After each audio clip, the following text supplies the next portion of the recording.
Non, organiser, assister à un moment d'échange, et un moment d'échange constructif, on l'espère. 48 heures après le coup d'envoi de ce grand débat, et alors que les appels à manifester se font à nouveau entendre pour samedi prochain du côté des Gilets jaunes, eh bien nous ouvrons ce face-à-face qui oppose deux France, celle des Gilets jaunes et celle qui en a assez des Gilets jaunes, qui s'est baptisée Foulard Rouge et qui va organiser elle aussi une contre-manifestation le 27 octobre prochain. J'ai donc le plaisir d'accueillir Ingrid Levavasseur. Bonsoir Ingrid Levavasseur. Je rappelle donc que vous êtes un des visages des Gilets jaunes.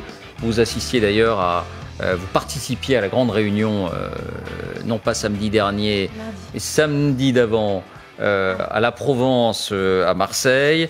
Je rappelle que vous êtes une ancienne aide-soignante, vous étiez dans une formation d'ambulancière, mais je crois que vous avez encore changé d'orientation. Vous avez 2 enfants, 1250 € de salaire net. Vous n'avez jamais été encarté dans un parti ou un syndicat. Et face à vous, j'ai le plaisir d'accueillir Corinne Chabert. Bonsoir Corinne Chabert. Vous êtes une représentante donc de ceux qu'on appelle les foulards rouges. Vous êtes peintre en bâtiment, vous habitez la région d'Annecy en Haute-Savoie. Alors vous avez connu près de chez vous quelques blocages sur l'autoroute A6, mais c'est pas tellement ça qui vous a motivé, c'est plus une position de principe. Vous dites avoir voté Emmanuel Macron à la présidentielle de 2017, mais c'est votre cas aussi, Ingrid Levavasseur, si mes souvenirs sont bons. Est-ce que vous êtes adhérente à l'REM, Corinne Chabert? Pas du tout. Donc vous n'êtes pas encarté. Voilà, vous n'êtes pas politisé.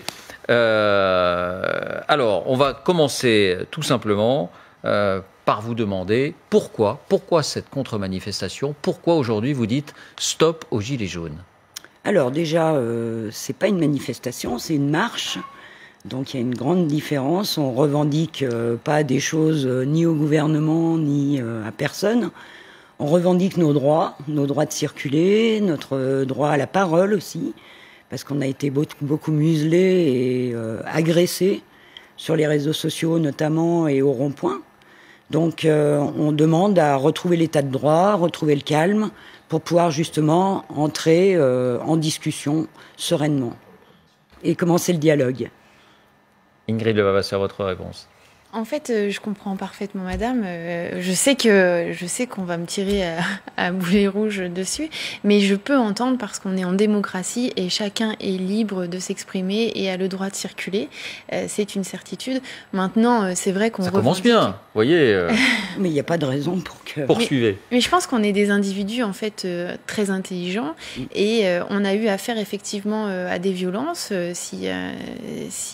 Voilà, il faut dire les choses, hein, il y a eu des violences de part et d'autre, que ce soit des gilets jaunes envers les forces de l'ordre ou des forces de l'ordre envers les gilets jaunes. Enfin, il y a eu des violences et nous-mêmes, nous les condamnons. Donc, vous voyez, on cautionne pas tout à fait tout ce qui peut se passer.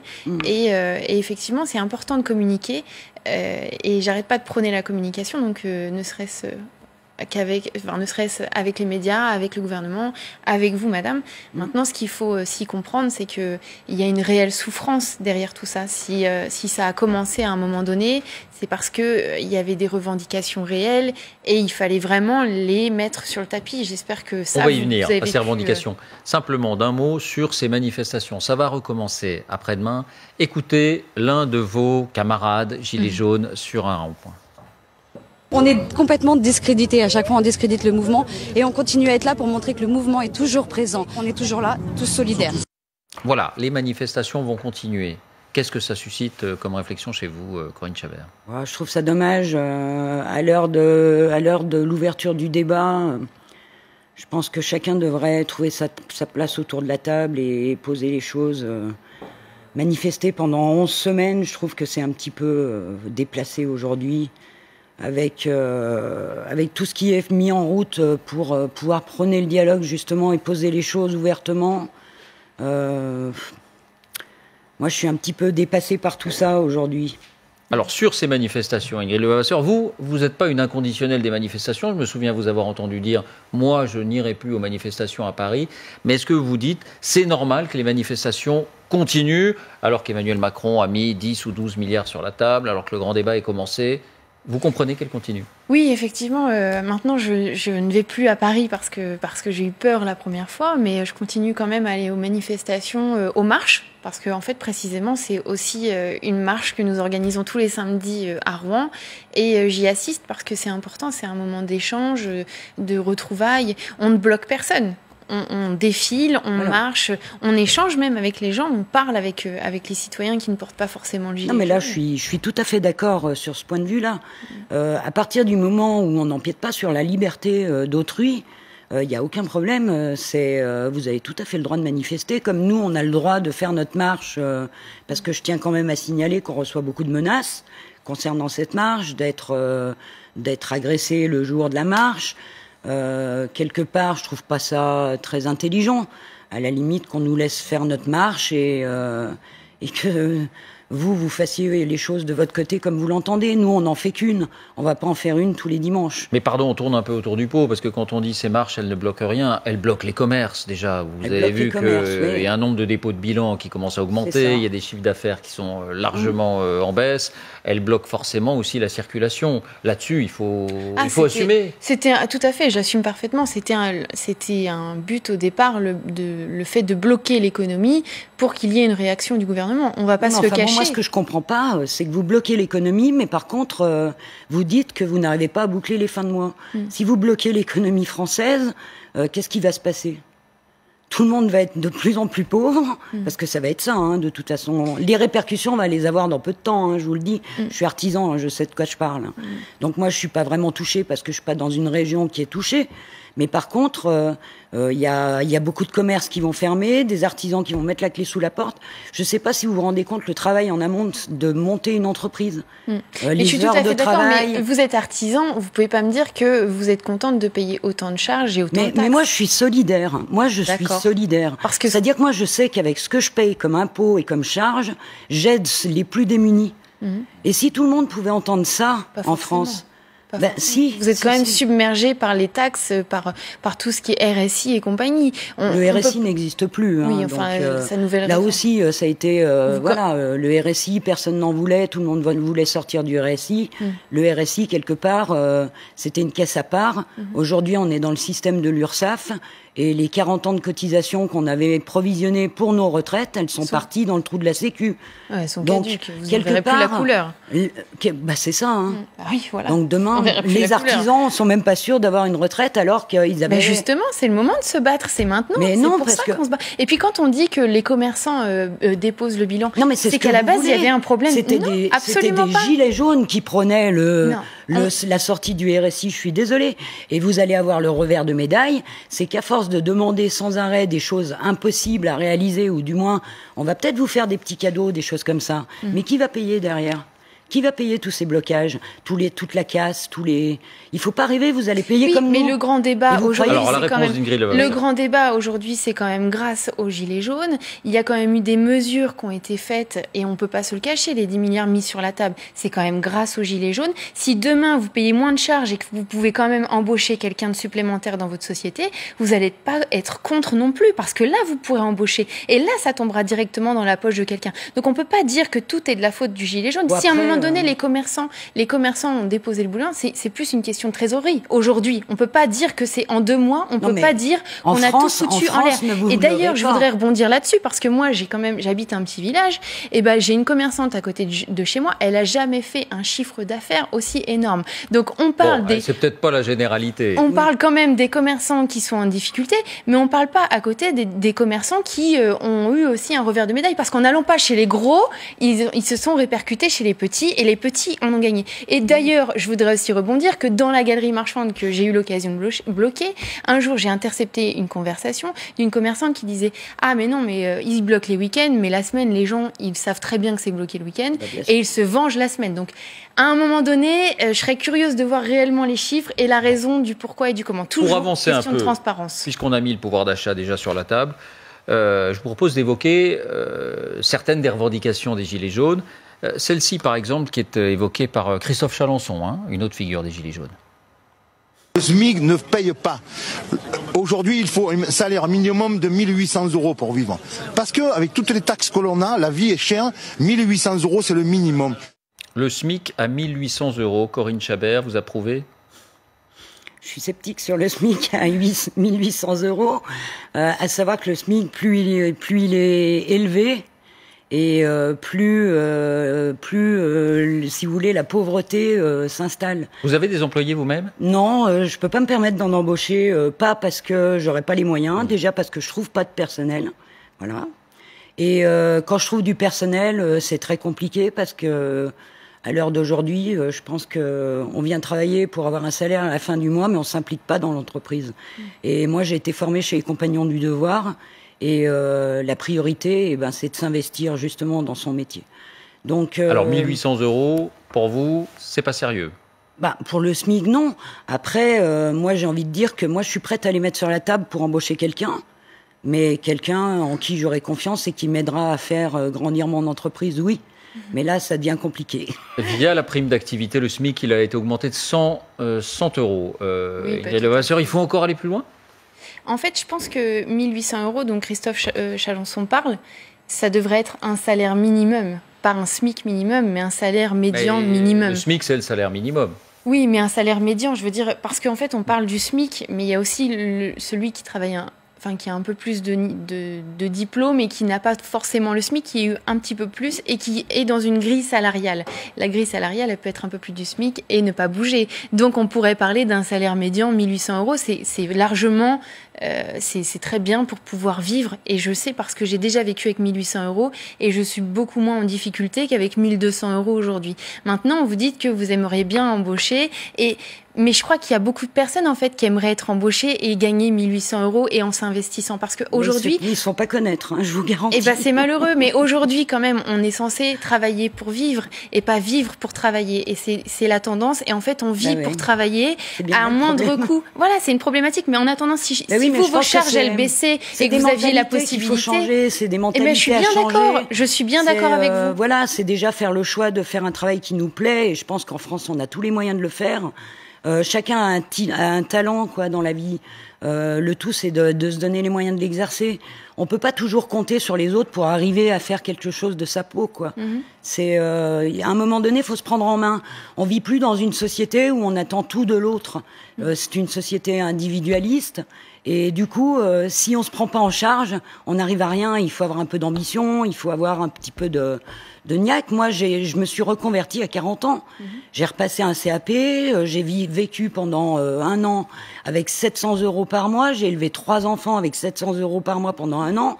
J'ai décroché mon CAP, j'ai fait ma première année de brevet, je me suis fait embaucher après par une entreprise qui faisait beaucoup de travaux de rénovation d'églises dans le bâti.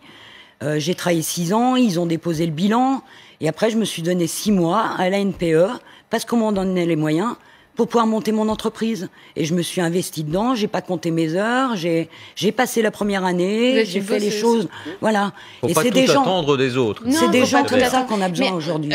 Vous parlez de compétences, il y a plein de gens qui aimeraient pouvoir travailler de ce dans quoi ils sont faits, puisque vous dites on a des compétences et des Bien choses. sûr.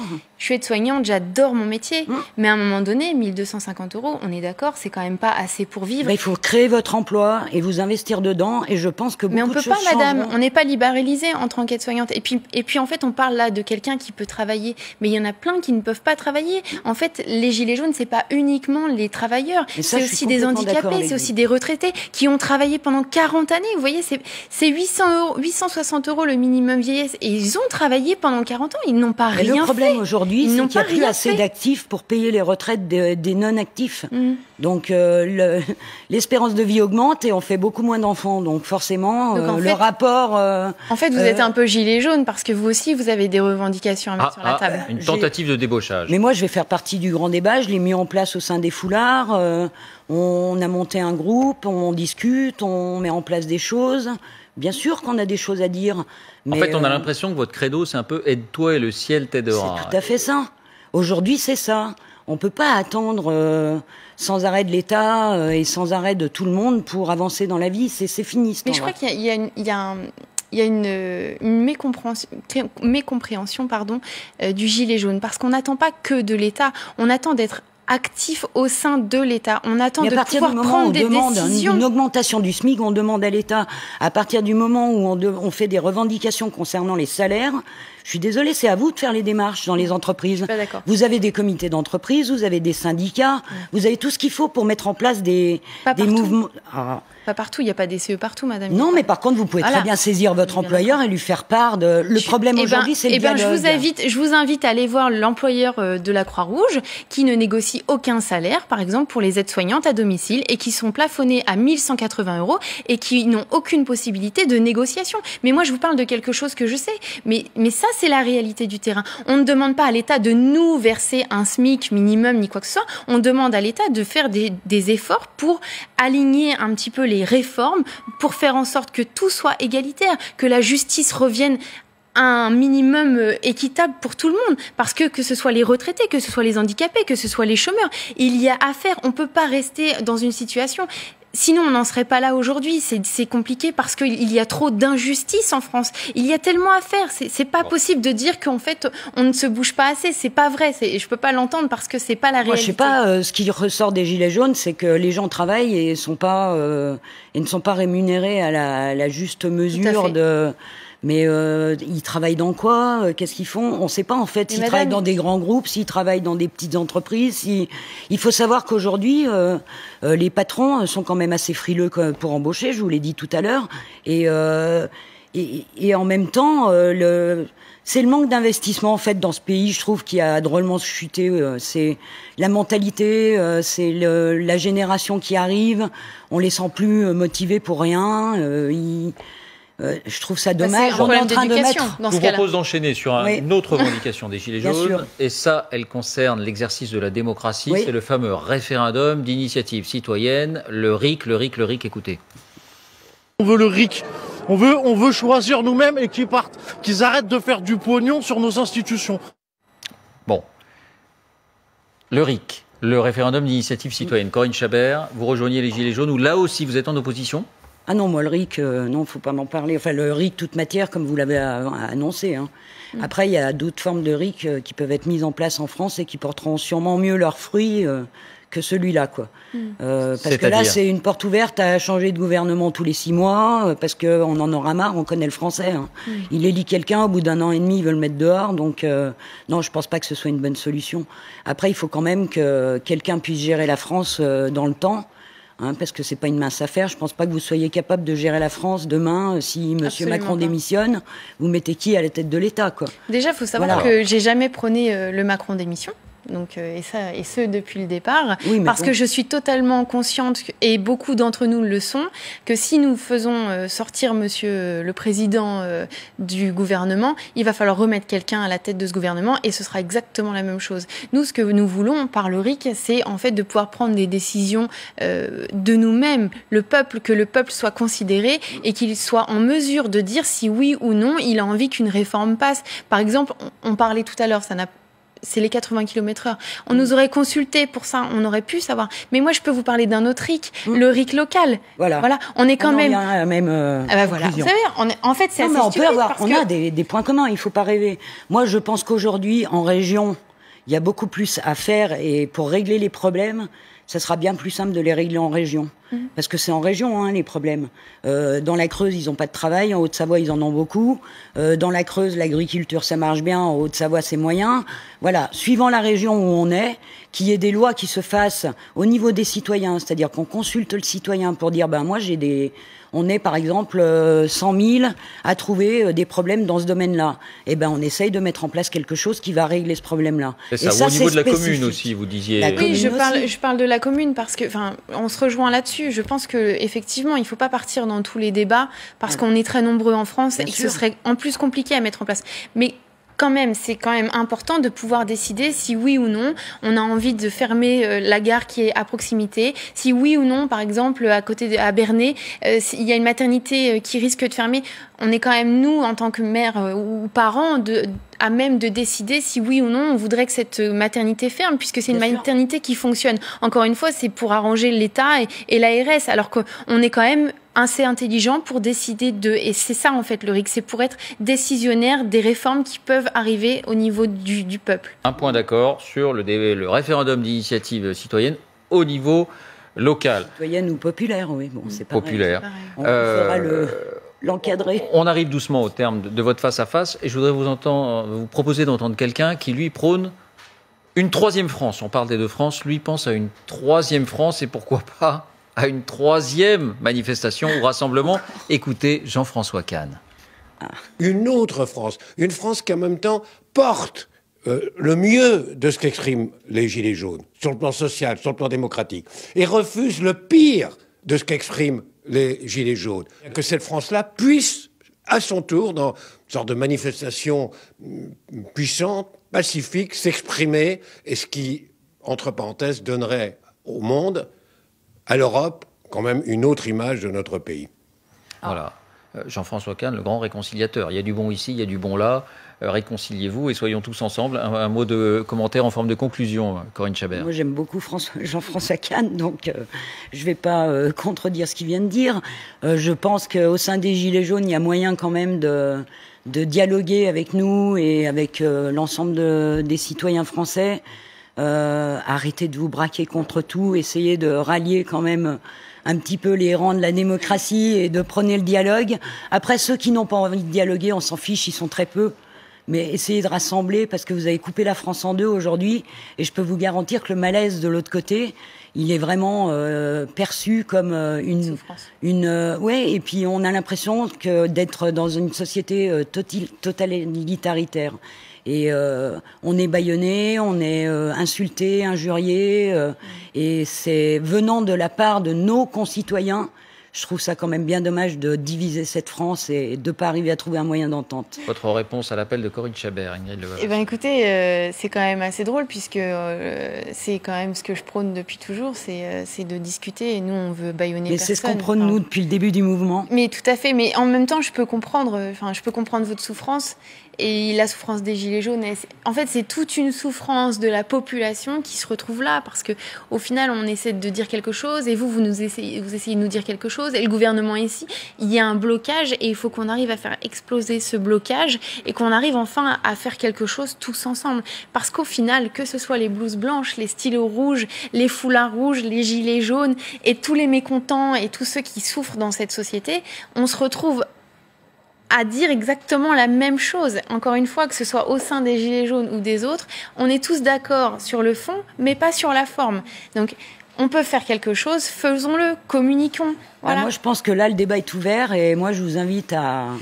Je vais ouvrir un groupe qui sera complètement dissocié des foulards rouges et je vais le prendre sur moi et ça sera un groupe débat et j'invite les Gilets jaunes qui ont envie de venir dialoguer à rejoindre ce groupe.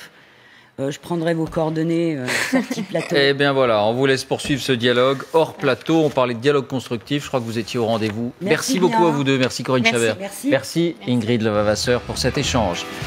Restez avec nous. On enchaîne tout de suite avec les partis pris des éditorialistes.